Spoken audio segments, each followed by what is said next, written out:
What's up, everybody? Michael Price here. I am flying solo today.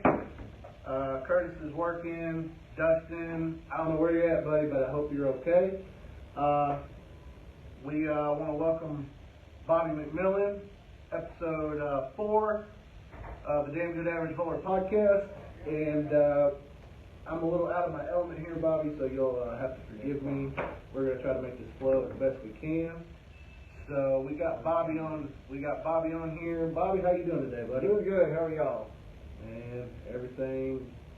Sorry, we're about 10 minutes behind schedule here, but we're gonna make this work for you guys. Glad to have you guys out here listening. If you got any questions, comments, anything you want to say to Bobby, like I said, StreamYard is flowing the YouTube feed, and Facebook Live is from my phone.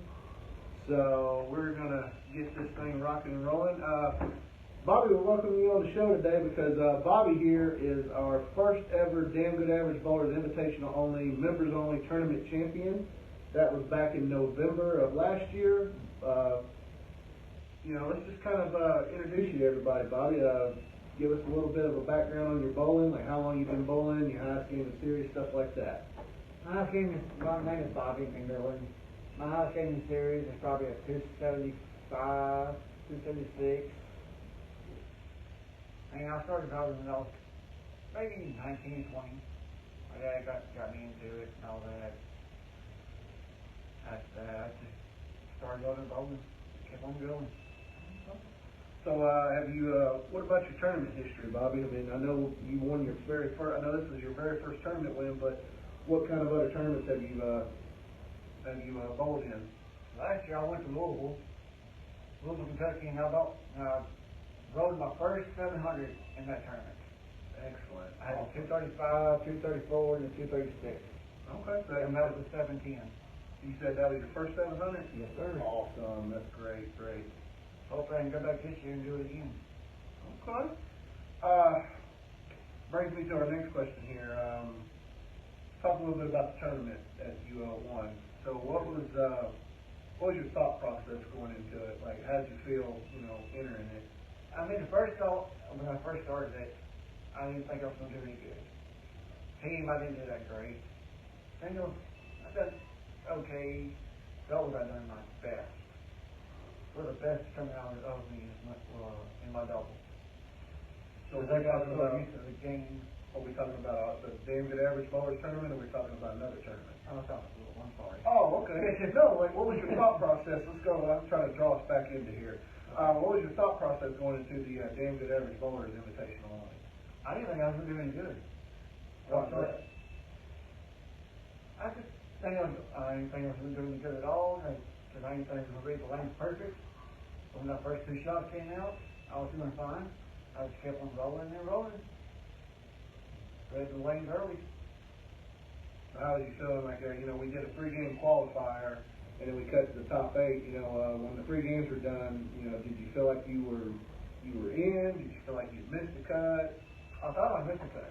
Oh, why is that? I didn't think I was did anything than anybody else. Okay. So what did you go through any kind of preparation for the tournament? I mean, like I said, we basically, anybody that bowled in the Sunday Night League is who we made eligible for this tournament. So when you decided you were, all in and you're going to do it, like, was there any kind of preparation, mindset-wise, anything like that? I just came in and started having fun. Okay.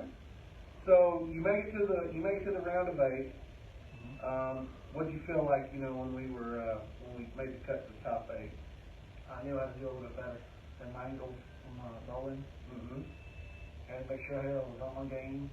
Right. And I had a lot of mind focus. Okay.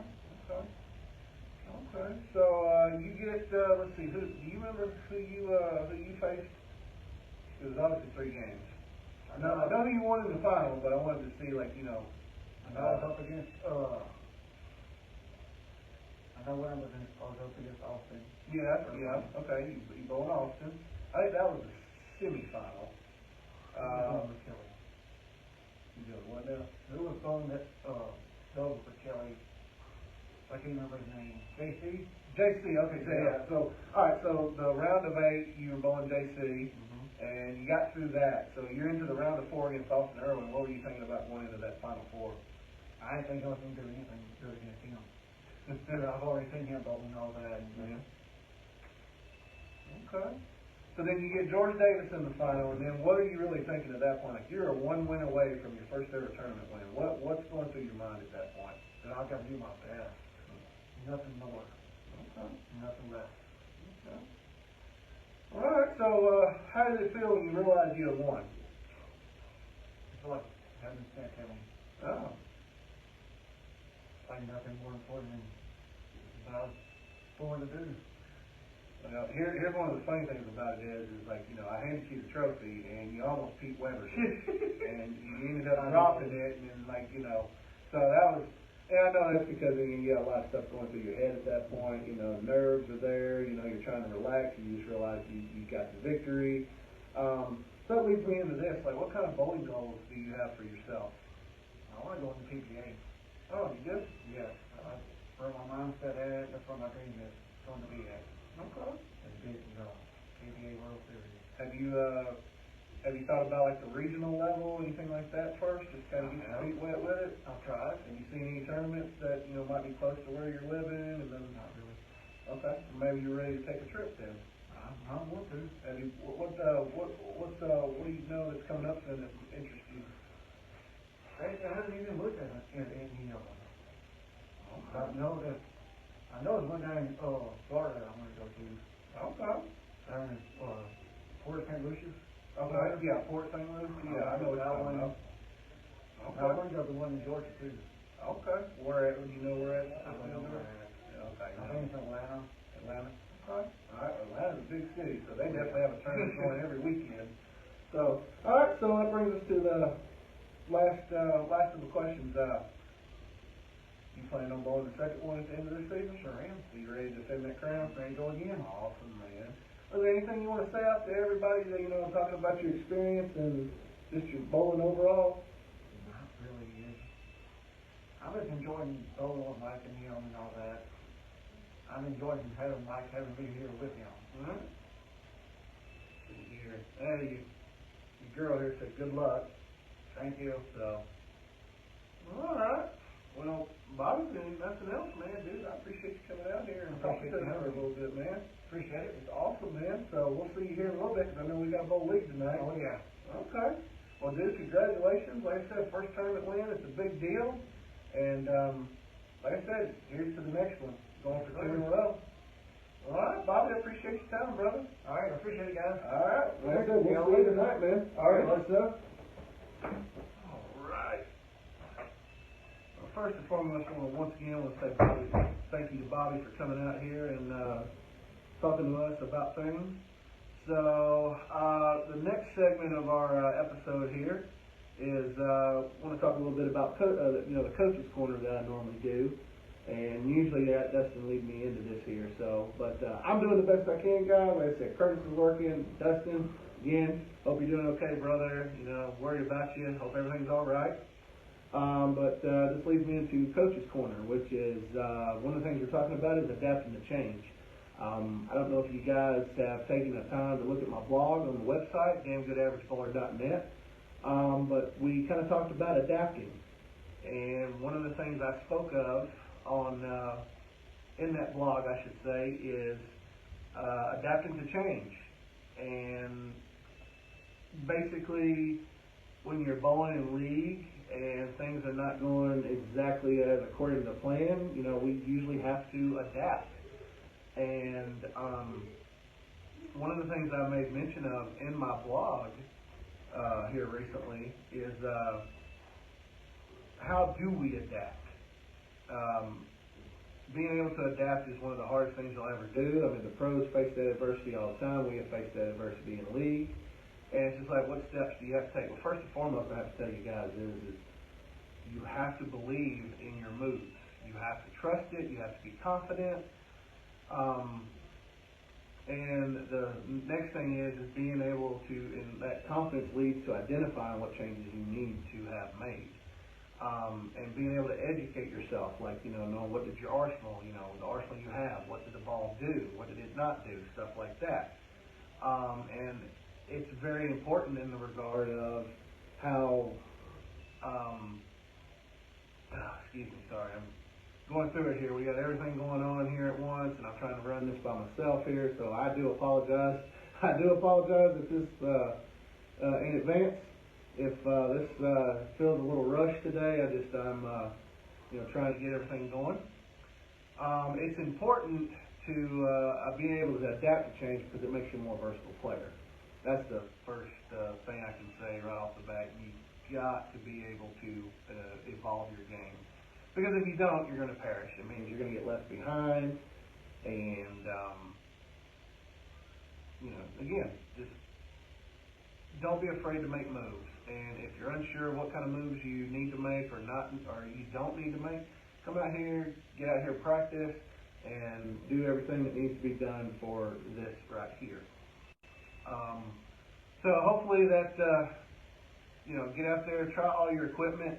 Here recently, me and my teammates had a practice session this past Monday night after league. We didn't perform to our standard, so we decided to stay after, and we began doing what we do, and that was actually legitimately practicing, like low bowling. I don't know if you guys ever heard of low bowling, but basically what low bowling is you take a full rack, you shoot at a 10-pin by itself, and then you move right and you shoot at the 7-pin, or vice versa. But basically, you're trying to hit the 7-pin and the 10-pin without it falling off into the gutter. And if it falls up in the gutter, depending on what throw you're on, it's either a spare or a strike. Perfect score in low bowling is 20. And the first game, we decided that since my problem was I was having a problem balancing, I was going to work on my balance. So if I balanced a good shot, and if I threw a strike, I got my score. But if I didn't, I gave myself a goose egg. Again, it's just one of those things. It's practicing, working on what your weaknesses are and turning them into strengths. So we did that. And then the last couple of games, I did low bowling myself, just to get that practice in, because the more you do it, the more confident you become. And, it's just one of the things. Going up on the next agenda here, the tournament update. So we just got done doing the 3-game scratch sweeper. And all right, is Curtis going to join us here? Briefly. All right. Well, welcome, Curtis. I was telling the crowd out here, this is probably going to be our most quickest episode today because I can't carry it without you or Dad. So. But we're going through Coach's Corner. We talked to Bobby. How'd it go with Bobby? Bobby went pretty good. Very, very brief and to the point, and he was pretty excited about his tournament and win. And he talked about going to Louisville, and then we kind of got mixed up. He thought I was talking about Louisville. He started talking about Louisville. We talked about the bowlers tournament, but ain't no big thing. Like I said, everything was good. So he was excited about it. I just got done talking about my Coach's Corner, talking about adapting to change, and I pretty much told everybody, I was like, I apologize in advance, y'all. We're trying to do this on our own, and it's just it's probably going to look sloppy, but again, appreciate you guys coming out. Live coaches, gotta love it. Yeah, live. Let's see here. I pulled up I was talking about the blog I wrote recently, and so let's see. Another point to my Coach's Corner I was getting to before you walked in. So I don't know if you guys noticed, but Parker Bone III and Walter Ray Williams Jr., some of the top PBA stars from the 90s, 2000s, and such, they actually were talking about adapting. Both of them adapted and developed their two-handed style, since two-handed has become pretty commonplace in the game today. And Walter Ray Williams Jr. has even shot 300 on PBA 50 tour doing the two-handed. So it's like, and as I said in my blog, I brought up my blog here, it's like, and I read exactly this.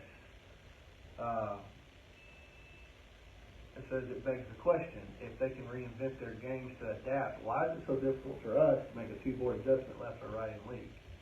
I just lack the mental fortitude to do it. And I will do so good in the first 2 games. In the third game, when it's time to adjust and adapt and move, I just keep throwing the same line and hope it works. Right. It usually does not. So, going back here. So I was getting ready to talk about tournament updates, things that's happening from around the center here. So we just got done doing a 3-game scratch sweeper today. Bowlers were bowling on Don Carter. We had 20 entries, paid out the top 5. Chris Salazar won his second of the season. So we've had, I believe, 3 multi-time winners in Tony Churchy, Chris Salazar now, and Jeff Heath. So we're going to have 3 wild cards to go along with the sweeper champions who have already earned their place. He was so happy when I saw him today. All right. Well, he made, I put him in brackets too, and he didn't know about it, so we got a little bit of that back. So as of right now, that was sweeper. I want to pull this up the right way. I don't want to tell you guys. Let's see here. Pull up the points. Again, guys, I apologize. We're going on Plan B, C, and D right now. I'm F. Yeah, well, you're coming in here and helping me out. If anybody's got any questions for us, man, let me know. Let's see what's going on as soon as I get that to pull up. My computer's real slow, by the way. If anybody's up there on YouTube, let me know how the feed is going. If you're on Facebook watching, let me know about Facebook. If you wouldn't mind, you probably go check Facebook, see if we got any comments on there, because I don't have it on here. Is Facebook? Yep, that's Facebook. If anybody said anything, let's say hi, do shout out. We got Jeff saying hi. I got Jeff Heath. Oh, Jeff. Welcome to the feed, my friend. Jeff Heath's watching. Carl Free was watching. Hey, Carl. We got Connie Parker. Hey, Miss Parker. We had Justin Reynolds. Hey, Justin. Michael Wilborn. Okay. Brandon Perry. Okay. And Mr. Derek Tate. Okay. Oh, okay, cool. Derek's watching. That's great news. Yeah, Derek just said, hey, Mike. All right, what's up, Derek? How you doing, buddy? We're fixing to talk about you here in a few minutes, so stay tuned to that. Let's see here. So we got, let me look at the points here. So we got 5, let's see, after 11, we've done 11 sweepers. We've got 5 remaining to go before we do our season finale. So the season finale, I'm going to elaborate on that a little bit here. It's the top 32 in points, which includes 16 winners, which, like I said, we're going to have 3 wild cards based on points now because we've had 3 multi-time winners. But that's going to be a top 32 field. We're going to bowl 3 games, move right like we normally do with our sweepers, and then we're going to cut to the top 5 for step ladder. And whoever the top seed is going to get to choose the pair that everybody bowls on. Yeah. So we got that going on. I'll have the points posted on the Damn Good Average Bowler Facebook page here as soon as possible, because I do have those points updated already before we went live. But again, we still got a couple more weeks to bowling on the pro patterns, and pro patterns are double points right now. So next week is going to be Marshall Holman. Then we're going to have Wolf, and then we're going to end our PBA part of the sweepers with 48-foot Shark. Now, when you say pro patterns, were they not bowling those before? No, we were bowling on sport patterns from Kegel. So the difference between sport shop and pro patterns is featured on. So when you watch PBA televised events who are using patterns, they're using out there on tour. So those are the pro patterns. That's featured on. Okay. Mm-hmm. Absolutely. So we will have. So again, the top 32. Again, it's going to be based on sweeper winners automatically have a ticket to the finale. And then the rest is based on points, and we're going to have 3 wild cards right now since we've had multi-time winners so far with this 16 weeks of sweepers. Also, coming up on Sunday, April 14th, is going to be our second Damn Good Average Bowlers Members Invitational Only Tournament.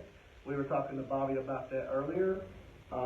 He is planning on bowling. He wants to defend the crown. So we know at least one. And so this is for everybody on the Sunday Night League. If you guys are planning on doing that, you can let me know in advance. I'll probably really start ramping up efforts probably around March, trying to figure out who's going to bowl and who's not. But it's only for people who bowled on the Sunday Night League since we started it as Platinum Doubles. So we do alumni based on that. If you've been a sub and not a paying member, you're still not eligible. But if you've actually been a member of the league, you are eligible. So I will tell everybody I am bowling on the league this time. I will not be bowling in the tournament myself because I will be running it. I have tried to run tournaments and bowl in tournaments, and it's very chaotic, and I do not recommend it. And I believe if you're a tournament director, they'll agree with me. So another thing too is we are going to be bringing the 3-game scratch sweepers back for the summer. Okay. I haven't got official dates and oil patterns yet, but just know, guys, it is coming. We are going to be bringing it back. Normally I've been doing these on Tuesday nights while I've been working, but I'm going to pick a night where I'm not working, and we're going to run them those nights. So are you not going to keep them on Sundays anymore? We or- may have them on Sunday. It really just depends on my schedule. Okay. Tentatively, we're looking at Sunday. We may go another night. Again, we've got at least 3 months before we really start getting into it. But I'm just putting the bug in everybody's ear. The 3-game scratch sweepers are a hit, and we're going to keep it on rolling into the summer season. We're going to have like the same format. Do like probably with a reduced schedule, of course, because it's summertime, and then we'll have our summer season finale just like we are. I really like it when you first started the scratch sweepers or like your main event scratch on Wednesday nights in the Mhm. summer.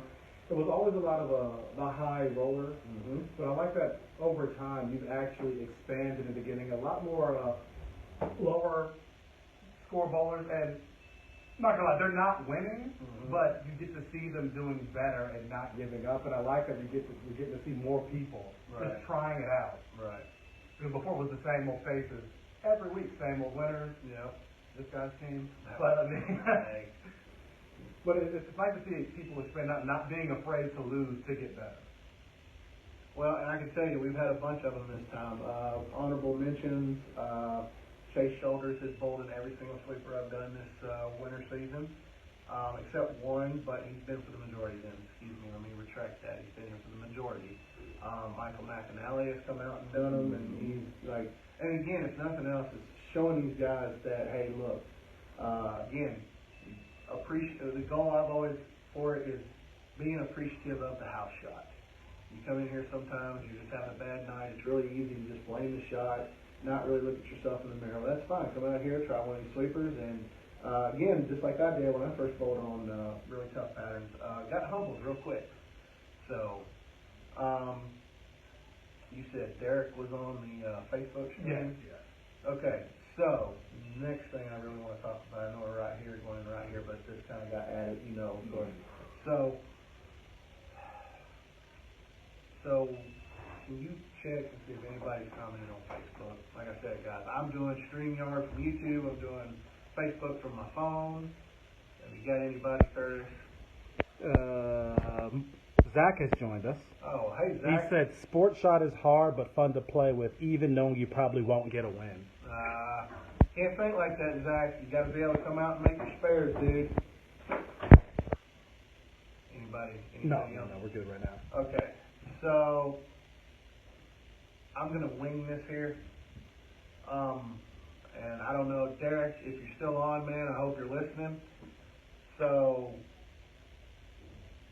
I don't really know how to start this out. There's really no good way to start on this. But so for those of you guys, you may or may not know Derek Tate. Derek has been a lifelong friend of mine, and He is said also, he's still here. I'm betting Okay. the country, but he said I'm still here. Okay, good. So Derek has been a lifelong friend of mine. I've known Derek a very long time, probably about as long as I've known Wes McElroy. But here lately, Derek's really been fighting health issues on and off for the last 3 years, but the last week and a half. And Derek, I apologize if I get anything incorrect here. I'm trying to be as clear and concise as I can because I know it's a lot since me and you talked. But Derek's facing some big health challenges. He's actually having a couple of procedures, I believe. One is tomorrow, and then another one's going to follow at some point, maybe the day after. I'm not sure. Like I said, Derek, if he says anything, please let me know so I'm giving everybody the right information. He said it's okay. But basically, it's hit really close to home for me. I lost my dad to kidney cancer back in October of 18, and when Derek first told me of his ailments, it really hit close to me. And you know, it's like right in the inception of Damn Good Average Ballers, we started like the first 25 shirts, we sold them. I gave all that money to Derek to help him and his family out, and so now Derek is fixing to have a craniotomy. And we are going to be doing a fundraiser on Sunday, February 11th. It's going to be from 3 to 5 p.m. We are going to start it up right after we're done with the sweeper for February 11th. And I just want to ask you guys, come out, bowl in it, roll a game or two, show your support. The pro shop is going to be raffling off 3 bowling balls. We're going to try to raise funds for Derek. Thank you to David Bays, Jeff McCorvey, everybody at Bowling World. I really appreciate you guys donating them and letting me help Derek's family out. we're going to have a couple of other prizes. Kyle Harris's wife Taylor is actually going to be making a tumbler cup. And she's going to do that as a customized tumbler cup for anybody that wants to get in that. So if anybody has like any items they want to like donate so we can raffle off, guys, I don't care if you bring me a toaster. I'm going to raffle it off. I don't care. Whatever it is, if it's new, we're going to raffle it off because everybody can use something or whatever. But the main thing is we want to help support Derek and his family. He means a lot to me. And I know he means a lot to the bowling family around here at AMF Penn Palace Lane. So, Derek, I love you, bro. And get through this, man. And when me and you talked the other night, you said you were missing bowling. I don't want you to worry about bowling. Bowling is always going to be here for you, man. You get well, and, get better, get back to it. We're going to be here when you're ready to rock and roll. And we're going to do this fundraiser event. We're going to try to raise some funds for Derek and his family. And it really means a lot to me if you guys will come out here and so show your support. And any kind of donation, you guys can come into the pro shop. You can give it to me directly, or you guys can come and get to the raffles we'll have. But we're going to have a really cool event. Like I said, it's going to be from 3 to 5 p.m. on Sunday, February 11th. And I hope you guys will come out for and show your support for Derek and his family. So, anything? While you were doing, Derek clarified that tomorrow a drain is going in, and then brain surgery is Tuesday. Okay.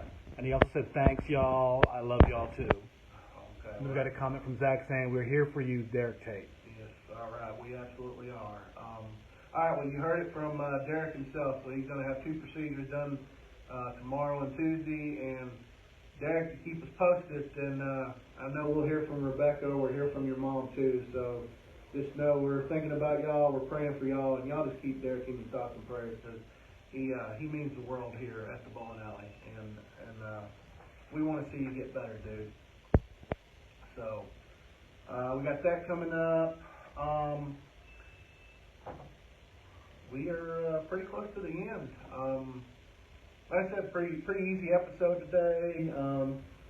Let's see. Okay. So, in closing, for episode 4 of our podcast today, our next episode tentatively will be scheduled for February 18th on Sunday. And we are rescheduling our guest, which will be Wes McElroy, AMF Penn Palace Lane's general manager. He will be here with us on Sunday, February 18th. It's going to be a really kick-ass episode, and Wes will have anything and everything to talk about because his life has revolved around bowling like myself. He was born in it. He was bowling when he was in his mom's womb. So that's how long Wes has been involved in the game of bowling. So y'all stay tuned. Like I said, that's going to be in about 3 weeks from today? Okay. Roughly. So roughly 3 weeks from today, yes, actually 3 weeks from today, not roughly. So 3 weeks from today, we are going to have Wes on our show for episode 5. And I hope you guys will tune in for that, because I think it's going to be a really killer episode. So Curtis, anything else you want to add to it? Oh, no, you're doing, you sell yourself short. You're doing a good job right now. Well, I appreciate it, but it's not the same without you and Dustin in here, though. So, but anyway, guys, I want to say I appreciate you guys joining us for episode 4. Any questions or comments, leave it on the YouTube channel, leave it in Facebook. Check out the website, www.damngoodaverage.bowler.net, for all the bowling content your heart desires. I recently just put up my highlight video for the Hammer Black Widow 3.0. And that's just stuff's coming to me now too. That's another thing too. So not only on the 11th are we doing Derek's fundraiser, Saturday, February 10th, we're doing our last Bowlapalooza of the season, which will feature the Hammer Black Widow 3.0, along with 7 other brands of Brunswick's releases.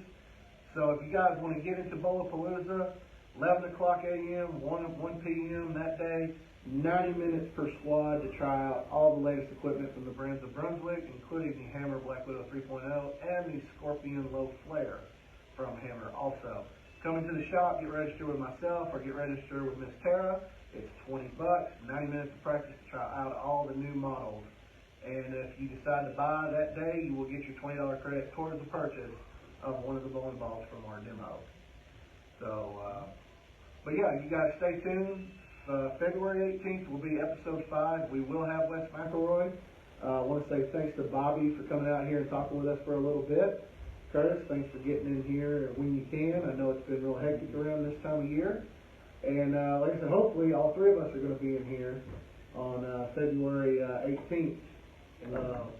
Just make sure that, it's going to be a really good episode, so make sure you guys like, subscribe, and hit the notification bell so when that goes live, you guys can see it, because it's going to be a really good show. Yes, we've got a lot planned, and it will be longer, I promise, than half an hour. We'll plan accordingly this time. Right. So, anyway, guys, appreciate it. Curtis, you want to go get ready to hit the end button on my phone here. Once again, guys, appreciate it. And again, lots of stuff coming up here the next few weeks, and hope you guys will join. And again, next week, Scratch Sweeper 1 o'clock, we will be bowling on the Marshall Holden pattern. So I hope to see you guys come out. Doors open at 12. Please be registered by 12:45. Do we have any last-minute questions or comments, Curtis? No, sir. Okay, guys. Well, appreciate you guys joining us for episode 4 of the Damn Good Average Bowler podcast. I appreciate it, and you guys have a wonderful week.